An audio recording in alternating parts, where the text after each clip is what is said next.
Good morning students.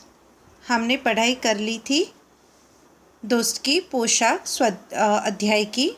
आज हम शुरू करेंगे उसका स्वाध्याय। तुम्हारे सवाल। कहानी के बारे में कोई 5 प्रश्न बनाकर नीचे दी गई जगह में लिखो। कॉपी में उनके उत्तर लिखो। कहानी के बारे में कोई भी 5 सवाल आपको बनाने हैं और उनके उत्तर आपको नोटबुक में ही लिखने हैं। तुम्हारी बात। नसरुद्दीन और जमाल साहब बन ठन कर घूमने के लिए निकले। तुम बन ठन कर कहाँ कहाँ जाते हो? आपको यहाँ पे यह उत्तर लिखना है कि आप तैयार होके कहाँ कहाँ जाते हैं।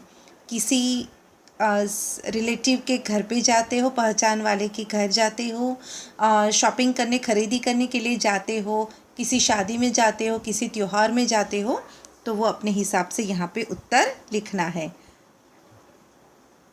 तुम किस किस तरह से बनते ठनते हो, आप कैसे तैयार होते हो, वह जवाब आपको यहाँ पे उत्तर लिखना है। तुम्हारी समझ से। तीसरे मकान से बाहर निकलकर जमाल साहब ने नसरुद्दीन से क्या कहा होगा कोई बता सकता है? जमाल साहब ने अचकन के बारे में कोई भी बात न करना ही मुनासिब समझा होगा, या फिर उन्होंने वापस उनको डांट लगाई होगी। आप अपने हिसाब से अपनी समझ से वह जवाब लिख सकते हैं। जमाल साहब अपने मामूली से कपड़ों में घूमना क्यों नहीं चाहते होंगे? अगर जमाल साहब मामूली कपड़े में घूमते तो लोग उनको गरीब समझते। वो समझते कि उनके पास अपने खुद के अच्छे कपड़े नहीं हैं। इसीलिए जमाल साहब मामूली से कपड़ों में घूमना नहीं चाहते थे। नसरुद्दीन अपने अचकन के बारे में हमेशा क्यों बताते थे? नसरुद्दीन मजाकिया इंसान थे। वे अपने दोस्त से अपनी अचकन के बारे में अक्सर मजाक करते होंगे। वह चाहते होंगे, समझाना चाहते होंगे उन्हें कि उनको कभी भी अपने कपड़े या अपनी चीज़ों से शर्मिंदा नहीं होना चाहिए। इंसान को उसके गुणों से पहचाना जाता है, कपड़ों से नहीं। गपशप। जब जमाल साहब और नसरुद्दीन हुसैन साहब के घर से बाहर निकले तो उन्होंने अपनी बेगम को नसरुद्दीन और जमाल साहब से मुलाकात का किस्सा सुनाया। उन दोनों के बीच में क्या बातचीत हुई होगी, लिखकर बताओ। यहाँ पे बेगम और हुसैन साहब ने जो बात की होगी वो कहानी आगे बढ़ाते हुए कुछ मुद्दे लिखे हैं। आपको वह कहानी आगे बढ़ानी है। घूमना फिरना। नसरुद्दीन ने कहा, चलो दोस्त मोहल्ले में घूम आए। जब नसरुद्दीन ने अपने दोस्त से मिले, वे उसे अपना मोहल्ला दिखाने ले गए। जब तुम अपने दोस्तों से मिलते हो तब क्या करते हो? यह चीज़ आपको यहाँ पे खुद से लिखनी है कि आप क्या करते हैं। खेलते हैं, घर में खेलते हैं, बाहर खेलते हैं, अपने दोस्त से मिलवाने जाते हैं, पढ़ाई करते हैं, क्या करते हैं, वह सारी चीज़ें आपको यहाँ पे लिखनी है। करके दिखाना है। कुछ नीचे वाक्य दिए हैं, उनका अभिनय आपको करना है। यह एक्टिविटी है जो आपकी मम्मी आपको बताएगी या पापा आपको बताएंगे कि बंठन कर कैसे घूमना है, घड़ों पानी पड़ना, मुंह बनाकर शिकायत करना, गर्मजोशी से स्वागत करना यानी कि वार्म वेलकम करना, नाराज़ होना, ये तो हर बच्चे को आता है, देखते ही रह जाना। तो यह सारे अभिनय हैं जो आपको करने हैं। घड़ों पानी पड़ना। नसरुद्दीन की बात सुनकर जमाल साहब पर तो मानो घड़ों पानी पड़ गया। मतलब बहुत शर्म का अनुभव करना। घड़ों पानी पड़ना एक मुहावरा है। इसका मतलब क्या हो सकता है वो हमने आपको समझा दिया है। आगे बढ़ते हैं। इस मुहावरे को सुनकर मन में एक चित्र सा बनता है। तुम भी किन्हीं 2 मुहावरे के बारे में चित्र बनाओ। कुछ हम देते हैं, तुम चाहो तो इनमें से कोई पसंद कर सकते हो। यहाँ पे हमें सिर्फ चित्र बनाने हैं 2 मुहावरे के, जैसे कि सिर मुंडाते ही ओले पड़ना, फिर है ऊँट के मुंह में जीरा, दिया तले अंधेरा, ईद का चांद। आप अपने हिसाब से कोई भी 2 मुहावरे का चित्र बना सकते हैं। जैसे सिर मुंडाते ही ओले पड़ने का मतलब है कि जैसे किसी एक चीज़ से हम जैसे लगते हैं, जैसे होता है ना कि स्वेटर, अभी चलो ठंड नहीं पड़ती, स्वेटर निकाल के रख दो और दूसरे ही दिन भारी ठंड पड़ना शुरू हो जाता है। ऊँट के मुंह में जीरा, मतलब ज़रूरियात ऊँट की कितनी सारी होती है और उसको जीरा खाने देंगे तो क्या उसका पेट भरेगा? नहीं, यानी कि ज़रूरत के हिसाब से कम देना। दिया तले अंधेरा, हमेशा जब दिया जलता है तब उसके नीचे हमें अंधेरा ही दिखाई देता है। ईद का चांद, बहुत कम दिखाई देना। तो यह अर्थ थे मुहावरे के जिनके आपको चित्र बनाने हैं। नसरुद्दीन एक भड़कीली अचकन निकाल कर लाए। भड़कीली शब्द बता रहा है कि अचकन कैसी थी। किसी भी शब्द या चीज़, जो चीज़ होती है उसके अर्थ में जो बढ़ावा करता है हम उसको विशेषण कहते हैं। ऐसे ही कुछ शब्द आप छांटिए, किसी के बारे में कुछ बताते हो, उन्हें छांटकर नीचे दी गई जगह में लिखो। जैसे पुराना दोस्त, नसरुद्दीन के कपड़े, वह अचकन। फिर बता सकते हैं आप और भी, जैसे कि मामूली सी पोशाक, भड़कीली अचकन आ गया। फिर कई सालों, अन्य पड़ोसी, पुराना दोस्त, दोस्त है पर कैसा है? पुराना।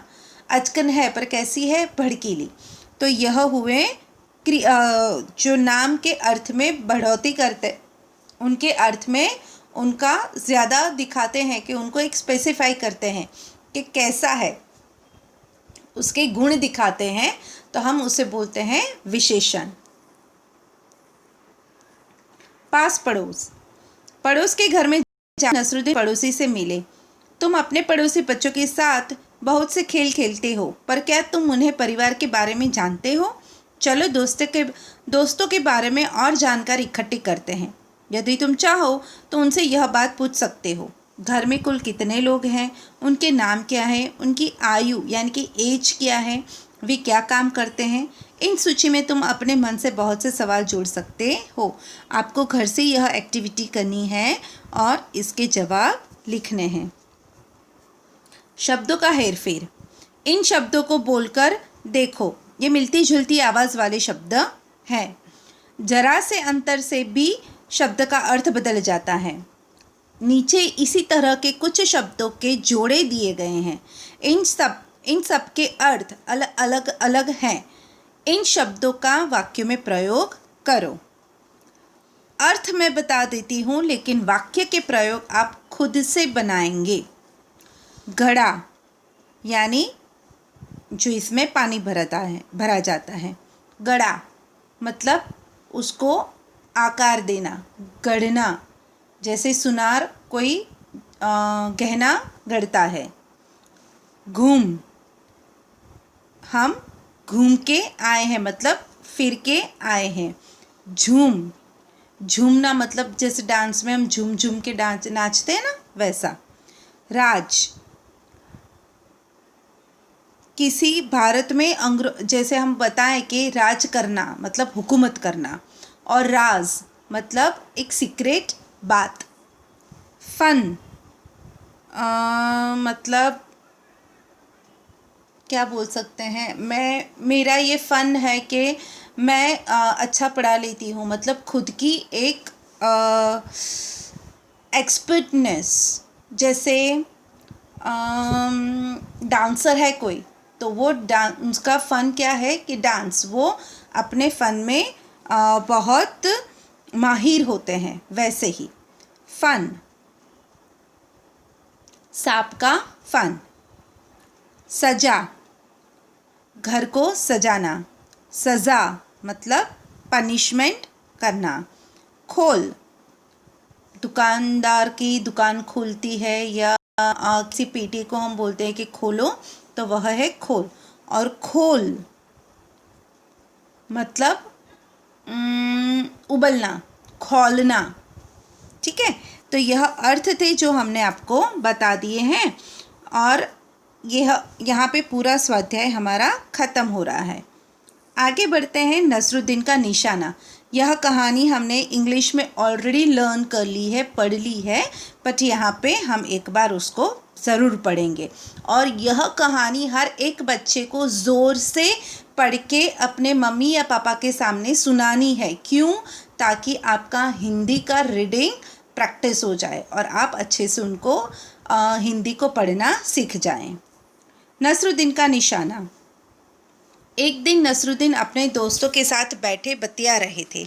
बात ही बात में उन्होंने गप मारना शुरू कर दिया। गप यानी कि फेंकना, मतलब झूठी झूठी बातें बनाना। तीरंदाजी में मेरा मुकाबला कोई नहीं कर सकता है। मैं धनुष कसता हूँ, निशाना साधता हूँ और तीर छोड़ता हूँ। तीर सीधे निशाने पर लग जाता है। दोस्तों को विश्वास नहीं हुआ। उन्होंने नसरुद्दीन की परीक्षा लेने का फैसला किया। एक दोस्त भागा भागा गया और तीर धनुष लेकर खरीद कर ले आया। नसरुद्दीन को थमाते हुए उसने कहा, ये लो तीर धनुष और अब साधो अपना निशाना उस लक्ष्य पर। देखते हैं कि तुम सच बोल रहे हो या झूठ। नसरुद्दीन फंस गए। उन्होंने धनुष अपने हाथों में उठाया, डोर खींची, निशाना साधा और छोड़ दिया तीर को। शुन! तीर निशाने पर नहीं लगा, बल्कि वह तो बीच में ही कहीं गिर गया। हा हा हा हा हा! सभी दोस्त हंसने लगे।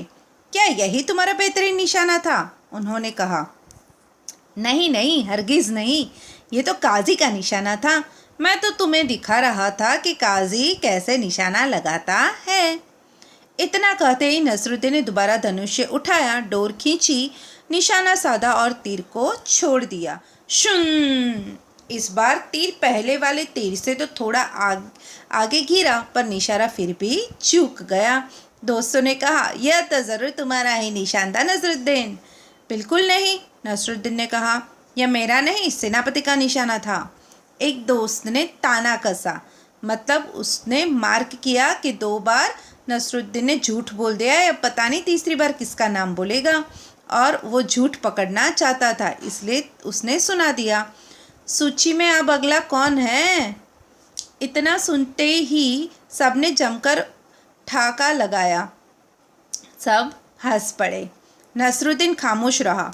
उसने चुपचाप एक और तीर उठाया। नसरुद्दीन ने एक बार फिर तीर चलाया। शुन! इस बार तीर ठीक निशाने पर लग गया। सभी आश्चर्य से नसरुद्दीन की और मुंह बाएं ताकने लगे। इससे पहले कि कोई कुछ कह पाता, नसरुद्दीन ने एक विजेता के अंदाज में कहा, देखा तुमने, ये था मेरा निशान।